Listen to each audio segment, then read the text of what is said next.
तो फ्रेंड्स, आज की हमारी सीएसएस क्लास बहुत ही इंपॉर्टेंट और इंटरेस्टिंग होने वाली है। सो वीडियो को पूरा ध्यान से और कंप्लीट देखिएगा। तो फ्रेंड्स, आज के इस वीडियो के जरिए हम सीखने वाले हैं ट्रांजिशन प्रॉपर्टी के बारे में। ट्रांजिशन प्रॉपर्टी का यूज एचटीएमएल एलिमेंट पर ट्रांजिशन इफेक्ट देने के लिए किया जाता है। तो फ्रेंड्स, इसे प्रैक्टिकली समझने के लिए सीधा चलते अपने पीसी पर। तो फ्रेंड्स, मैंने अपने एचटीएमएल वेब पेज पर एक डिव लिया है जिसकी मैंने विड्थ और हाइट सेट की है और एक बैकग्राउंड में कलर भी सेट किया है, जिसका एचटीएमएल कोड कुछ इस तरीके से है।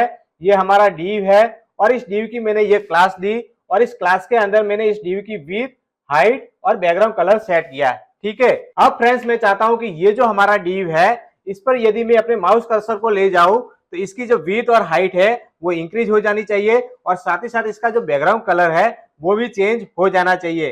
तो उसके लिए फ्रेंड्स, यहाँ पर हम होवर का यूज करेंगे। तो सबसे पहले हम यहाँ पर इस डिव का जो क्लास है वो लिखेंगे, ठीक है, और डबल डॉट लगाएंगे और यहाँ पर हम होवर लिखेंगे, ठीक है। और इस ब्रैकेट के अंदर हम इस डिव की जितनी विड्थ और हाइट इंक्रीज करना चाहते हैं वो हम लिखेंगे। तो फॉर एग्जांपल यहाँ पर मैं इस डिव की विड्थ करना चाहता हूँ 500 पिक्सल और इसकी जो हाइट है वो भी मैं 500 पिक्सल करना चाहता हूँ।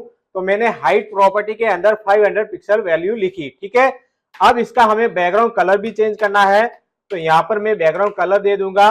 फॉर एग्जांपल यहाँ से मैं बैकग्राउंड कलर दे देता हूँ ये पिंक वाला, ठीक है। इसका मैंने हेक्सा कोड कॉपी किया और यहाँ पर हैज लगा के मैंने यहाँ पर पेस्ट कर दिया, ठीक है।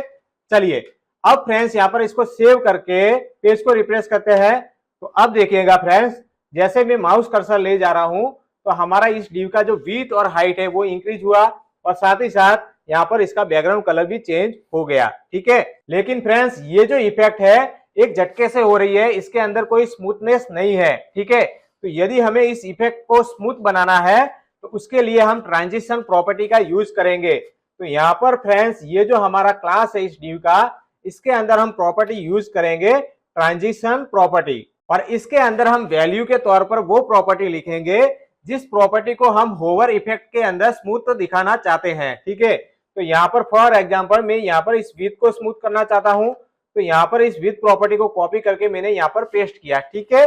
चलिए, और इस ट्रांजिशन प्रॉपर्टी के साथ एक और प्रॉपर्टी यूज की जाएगी जिसका नाम है ट्रांजिशन ड्यूरेशन और इसके अंदर हम वैल्यू के तौर पर टाइम देंगे, यानी कि हमारी ये जो ट्रांजिशन इफेक्ट है वो कितने टाइम तक चलनी चाहिए वो टाइम हम यहाँ पर मेंशन करेंगे, ठीक है।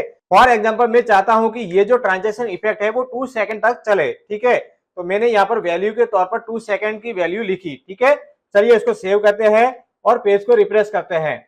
अब देखिए फ्रेंड्स, मैं अपने माउस कर्सर को इस डिव के ऊपर ले जा रहा हूं तो इफेक्ट में क्या चेंजेस हो रहा है वो ध्यान से देखिएगा।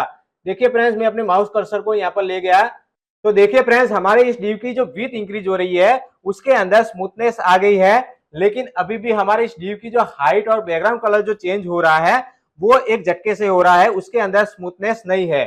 तो उसके लिए फ्रेंड्स हमें क्या करना होगा, यहाँ पर जो हमने ट्रांजिशन प्रॉपर्टी के अंदर जो विड्थ लिखी है उसके बाद हमें कॉमा लगाना है और यहाँ पर हमें जिस प्रॉपर्टी के ट्रांजिशन को स्मूथ बनाना है उस प्रॉपर्टी को लिखना है।